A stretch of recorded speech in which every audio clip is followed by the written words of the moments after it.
اندر بھی حروف مقطعات سے اس لفظ کا آغاز کیا گیا۔ اس لفظ سے اس لیے سورت کا نام سورت صافات رکھا گیا۔ اس میں بھی اللہ تبارک و تعالیٰ نے سابقہ قوموں کو جھٹلانے والے کا انجام بیان کر کے کفار مکہ کو یہ کہا کہ کہیں تم بھی پہلی قوموں کی طرح ہلاک نہ ہو جاؤ۔ یہ جتنی بھی مکی صورتیں ہیں ان کے اندر اللہ تبارک و تعالیٰ نے جو مرکزی مضمون رکھا ہے وہ تین ہی چیزیں ہیں: اپنی وحدانیت، رسول اللہ کی رسالت، قرآن کی حقانیت اور یوم آخرت پہ ایمان، مرنے کے بعد دوبارہ اٹھنے کا ذکر اللہ نے ساری مکی صورتوں میں بیان فرمایا۔ اس میں بھی بہت سے نبیوں کا ذکر کیا، حضرت داؤد، سلیمان، ایوب، اسحاق، یعقوب، اسماعیل، یسع، حضرت ذوالکفل وغیرہ، یہ سارے نبیوں کے آخر میں حضرت آدم اور جناب حضرت آدم علیہ السلام کی تخلیق کو بیان کیا، اور شیطان نے انہیں سجدہ نہیں کیا۔ اللہ نے شیطان سے پوچھا تھا کہ تو نے آدم کو سجدہ کیوں نہیں کیا؟ اس نے کہا جی میں آگ سے پیدا کیا گیا ہوں، یہ مٹی سے پیدا کیا گیا ہوں، لہٰذا میں افضل ہوں۔ اس نے تکبر کیا تھا تو اللہ تبارک و تعالیٰ نے اس کو تباہ و برباد کر دیا۔ اس چیز کو بیان کیا۔ اس کے بعد اللہ نے حضرت داؤد کی عبادت کا ذکر کیا۔ اس آیت میں اللہ فرماتا ہے وَاذْكُرْ عَبْدَنَا دَاوُودَ ذَا الْأَيْدِ، یاد کرو میرے بندے داؤد کو، بے شک وہ میری طرف رب کی طرف رجوع کرنے والے تھے، یعنی عبادت بہت زیادہ کرنے والے تھے۔ حضور نے فرمایا داؤد کی عبادت مجھے بڑی پسند ہے۔ کیسے عبادت کرتے تھے؟ ایک دن روزہ رکھتے تھے، ایک دن افطار کیا کرتے تھے۔ نماز میں بھی یہی ہے کہ پہلے حصے میں آپ رات کے پہلے حصے میں تھوڑا آرام کرتے تھے، پھر نصف رات کے بعد کھڑے ہو کر حضرت داؤد نوافل، زبور، دیگر ذکر و اذکار کیا کرتے تھے۔ حضور نے فرمایا یہ میرے داؤد کا عمل بڑا پسندیدہ ہے، اور حضور اکرم صلی اللہ علیہ وآلہ وسلم نے غلاموں کو نفلی عبادت کرنے کا اسی طرح حکم دیا ہے کہ اگر کوئی روزہ رکھنا چاہتا ہے تو لگاتار روزے نہ رکھے، کیونکہ اس کے جسم کا بھی اس پہ حق ہے، اس کی بیوی کا بھی اس پہ حق ہے۔ اس لیے حضور نے فرمایا ایک دن روزہ رکھے اور ایک دن افطار کرے، یہ بہترین روزہ ہے جو داؤد علیہ السلام نے رکھا۔ اس کے بعد سورت زمر ہے کہ یہ اس کا معنی کئی گروہ کئی جماعتیں ہیں۔ اس کی آیت نمبر 71 میں اللہ نے کفار کو گروہ در گروہ جہنم میں داخل کرنے کا حکم دیا، اس لیے سورت کا نام کیا رکھا ہے سورت زمر، گروہ جماعت۔ یا یہ ہے کہ اسی سورت میں آیت نمبر 73 کے اندر اللہ نے جنت والوں کا ذکر کیا کہ جنت والے بھی گروہ در گروہ اللہ کے فضل سے جنت میں داخل کیے جائیں گے، اس لیے سورت کا سورت زمر رکھا گیا۔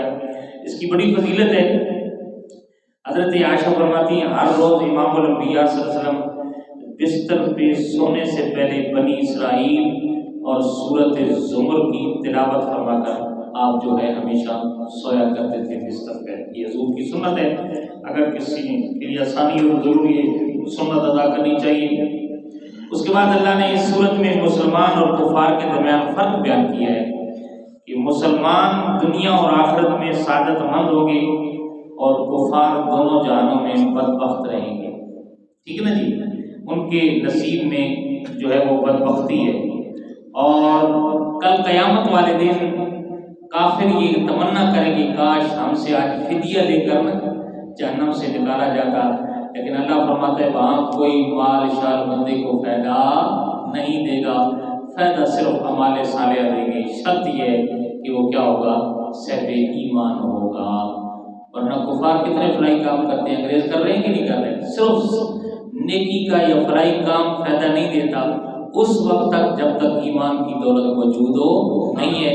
وہ جو فلائی کام کرتے ہیں اللہ اس کا اجر انہیں دنیا میں دے دیتا ہے اور مال دے دیتا ہے، لیکن آخرت میں جو دنیا میں مسلمان فلائی کام کرتے ہیں دنیا میں بھی اللہ ان کو عزت دیتا ہے، اور کل قیامت والے دن بھی ان کو اس کا اجر و ثواب دیا جائے گا جو عبادت کرتے ہیں۔ اس چیز کو اللہ تبارک و تعالیٰ نے بیان فرمایا۔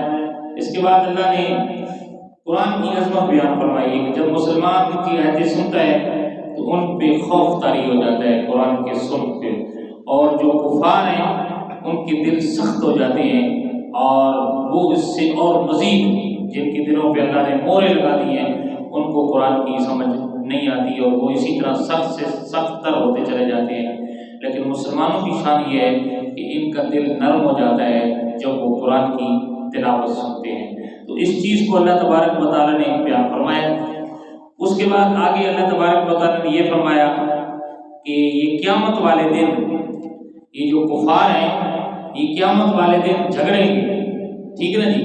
اور دوسرا معنی یہ ہے کہ دنیا میں کسی نے جب کسی کا حق مارا تو اللہ کی بارگاہ میں جھگڑا کر کے اپنا حق رب سے لیں گے، جس کو ہم حقوق العباد کہتے ہیں۔ کیا کہتے ہیں؟ ایک ہے حقوق اللہ اور ایک ہے حقوق العباد۔ آج ہم لوگ حقوق اللہ پہ تو بڑا زور دیتے ہیں، جی ٹھیک ہے پڑھنی چاہیے نماز روزہ حج زکوٰۃ ساری چیزیں، لیکن حقوق العباد کو میرے مصطفیٰ نے حقوق اللہ سے بھی افضل قرار دیا ہے۔ پڑوسی کا حق، والدین کا حق، رشتہ دار کا حق، مسلمان کا جو مسلمان پہ حق ہے، اور خدا نہ خواستہ اگر کسی نے کسی کا حق مارا تو میرے مصطفیٰ نے فرمایا جب تک وہ معافی نہیں مانگ لے گا اللہ اس کو معاف نہیں کر پائے گا۔ اور قیامت والے دن وہاں کوئی بدلہ نہیں ہوگا۔ بدلہ کیا ہوگا؟ حضور نے ایک مرتبہ صحابہ سے پوچھا، صحابہ تمہارے نزدیک سب سے زیادہ مفلس کون ہے، غریب بندہ کون ہے؟ تو صحابہ نے کہا یا رسول اللہ ہم تو اسے غریب سمجھتے ہیں جس کے پاس درہم دینار نہ ہو۔ حضور نے فرمایا نہیں، میرے نزدیک مفلس وہ ہے کہ دنیا میں نمازیں بھی پڑھتا ہوگا، روزے بھی رکھتا ہوگا، حج بھی کرتا ہوگا، لیکن لوگوں کے حق مارتا ہوگا، ظلم کیا ہوگا، لوگوں کو گالی گلوچ دیتا ہوگا، لوگوں کے ساتھ جو ہے وہ برا رویہ اختیار کرتا ہوگا، لوگوں کے دل دکھائے ہوں گے، تو کل قیامت والے دن اس کا حق لینے آ جائیں گے، اس کے پاس کچھ بھی نہیں ہوگا، تو اس کی جتنی نیکیاں ہیں جن کا حق مارا دنیا میں اس کے پلڑے میں ڈال دی جائیں گی۔ اور اگر ابھی بھی حساب برابر نہ ہوا تو پھر جس بندے کا حق مارا اس کے گناہ اس کے پلڑے میں ڈال دیے جائیں گے۔ حضور فرماتے ہیں وہ نمازیں روزے حج زکوٰۃ جتنی بھی اس کی نیکیاں ہوں گی اس سے وہ خالی ہو جائے گا جو دنیا میں کسی کا حق مارے گا جب دوسرے کا حق ادا کیا جائے گا۔ اس لیے حقوق العباد کا خیال رکھنا چاہیے، کسی کی درازاری نہیں کرنی چاہیے، کسی کا حق نہیں مارنا چاہیے، کسی پہ ظلم نہیں کرنا چاہیے۔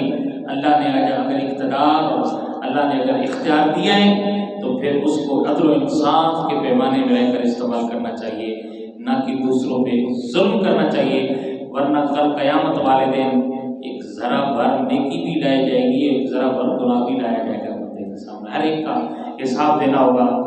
آگے اسی صورت میں اللہ تبارک و تعالیٰ نے حضرت سیدنا جناب ابو بکر کا ذکر کیا، فرمایا والذی جاء بالصدق وصدق به اولئک هم المتقون، اور وہ ذات جو سچ لے کر آئی اور وہ جنہوں نے اس کی تصدیق کی وہ سارے کے سارے متقی ہیں۔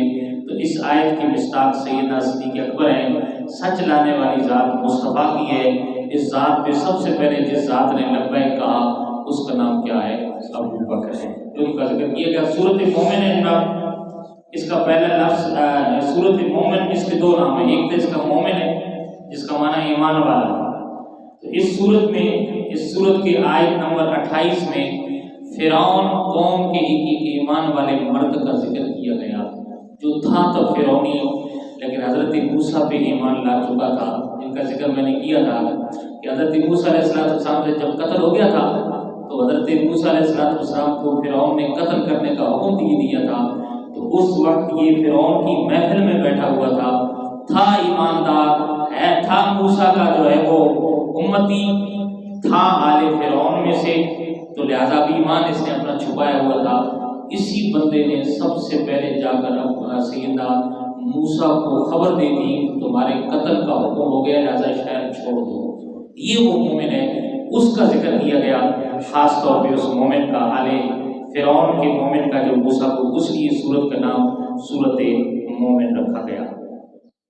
یہ سورت کا دوسرا نام غافر بھی ہے۔ غافر کا معنی ہوتا ہے بخشنے والا، کیونکہ اس سورت کے اندر اللہ تبارک و تعالیٰ کی بڑی بڑی صفات کا ذکر کیا گیا، ان میں سے جو بڑی 6 صفات ہیں ان کا ذکر کیا گیا، اس لیے اس کے اندر ایک صفت یہ بھی ہے کہ اللہ تبارک و تعالیٰ کی ذات غافر ذنب، گناہوں کو بخشنے والی ہے، ٹھیک ہے نا جی، ایک یہ، اس لیے سورت کا نام سورت غافر بھی رکھا گیا۔ اس کے علاوہ اور دیگر صفات کا بھی ذکر کیا گیا کہ اللہ توبہ قبول کرنے والا ہے، اور یہ بھی بیان کیا گیا کہ کافروں کو سخت عذاب دے گا، مسلمانوں کو انعام عطا فرمائے گا، اس کے علاوہ کوئی معبود نہیں ہے، اور ساری دنیا نے پھر آخر میں اسی کی طرف لوٹ کے جانا ہے۔ یہ اللہ کی صفات کا ذکر ہوا ہے۔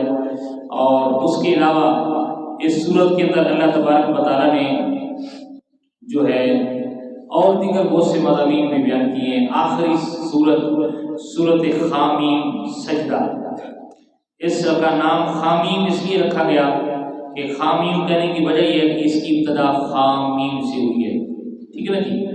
اور سجدہ اس کے اندر آیت سجدہ ہے، اس لیے صورت کو صورت حامیم سجدہ اس کا نام رکھا گیا۔ اس کو فصلت بھی کہتے ہیں، اس صورت کا ایک نام کیا ہے؟ فصلت۔ اس کی آیت نمبر 3 میں لفظ سے فصلت بھی ہے، اس لیے اس صورت کا نام صورت جو ہے وہ فصلت بھی رکھا گیا۔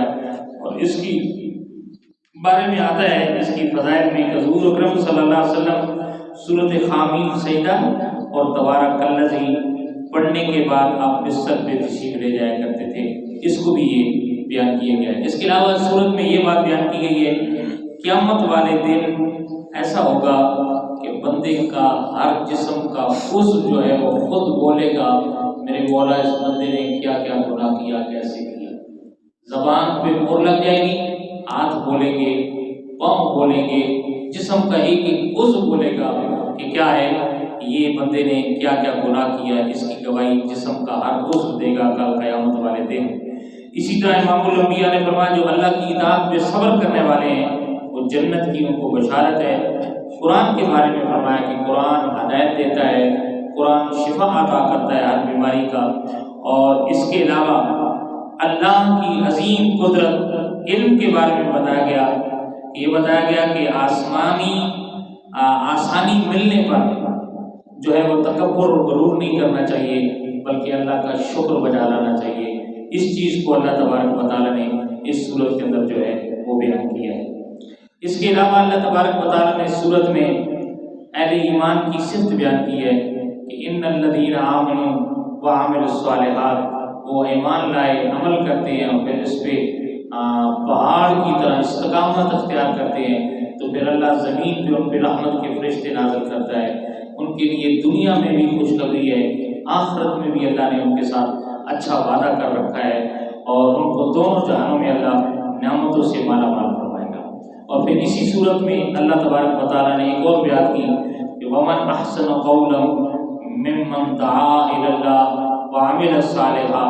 اللہ فرماتا ہے اس سے اچھی بات کس کی ہو سکتی ہے جو لوگوں کو رب کی طرف بلاتا ہے، یعنی جو مبلغ ہوتا ہے، لوگوں کو دعوت حق دیتا ہے، اس کی بات کو اللہ کے نبی نے سب سے افضل اور اعلیٰ بات قرار دی ہے۔ یا اس سے مراد مؤذن بھی لیا گیا ہے جو 5 وقت لوگوں کو نماز کے لیے جمع کرتا ہے۔ اللہ تبارک و تعالیٰ نے اس کی عظمت بیان کی ہے کہ اس سے بڑا عظیم بندہ کون ہو سکتا ہے جو لوگوں کو رب کی طرف بلاتا ہے۔ تو سامعین ذی وقار، اسی طرح اور اللہ تبارک و تعالیٰ نے اس صورت کے اندر یہ بھی بات بیان کی ہے کہ جب تجھے شیطان کی طرف سے وسوسہ آئے تو پھر کیا کر لیا کرو، فاستعذ باللہ، پھر اللہ کی پناہ مانگ لیا کرو اور اس سے تمہاری شیطانی وسوسے دور ہو جائیں گے۔ تو جب بھی کوئی شیطانی وسوسہ آئے تو علماء نے فرمایا اعوذ باللہ من الشیطان الرجیم، کثرت کے ساتھ پڑھا کریں تو اس سے شیطانی وسوسہ دور ہو جائے گا۔ کیا ہو جائے گا شیطانی وسوسہ؟ یہ اللہ کی پناہ میں آنے کا، شیطان مردود سے جو ہے نا وہ اللہ کی پناہ میں آنے کا وظیفہ ہے۔ اعوذ باللہ، اسی بات کا اللہ نے حکم دیا فاستعذ باللہ۔ جب شیطان کی طرف سے نا، پیچھے ساری آیت یہ ہے کہ وَإِمَّا يَنزَغَنَّكَ مِنَ الشَّيْطَانِ نَزْغٌ فَاسْتَعِذْ بِاللَّهِ إِنَّهُ هُوَ السَّمِيعُ الْعَلِيمُ۔ اگر تجھے شیطان کی طرف سے کوئی وسوسہ آئے تو اللہ کی پناہ مانگو، بے شک وہ سننے والا اور جاننے والا ہے۔ تو کثرت کے ساتھ، اسی طرح امام الانبیاء نے فرمایا جب بندے کو غصہ آتا ہے تو یہ غصہ بھی شیطان ہی کی طرف سے ہوتا ہے، لہٰذا کثرت کے ساتھ اعوذ باللہ پڑھے تو اللہ تبارک و تعالیٰ اس کے غصے کو کیا کر دے گا؟ ٹھنڈا کر دے گا، دور کر دے گا۔ اور ویسے بھی غصہ پی جانا یہ کوئی معمولی اعزاز نہیں ہے۔ امام الانبیاء صلی اللہ علیہ وسلم نے فرمایا اللہ کی بارگاہ میں وہ بندہ بڑی عزت والا ہے کہ جو غصے کو اپنے رب کی رضا کے لیے پی جاتا ہے۔ اور ایک اور مقام پہ اللہ نے مومنوں کی عظمت بیان کی ہے والکاظمین الغیظ والعافین عن الناس واللہ یحب المحسنین۔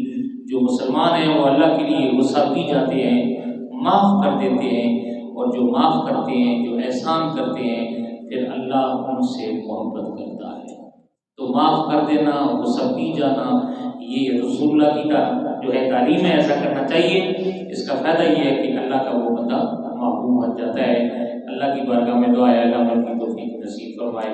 سبحان ربک رب العزت عما یصفون والسلام علی المرسلین والحمد للہ رب العالمین۔ تھوڑا سا وقت زیادہ لگا اس لیے کہ 2 دن کا 2 باروں کا خلاصہ تھا، اس لیے کل کو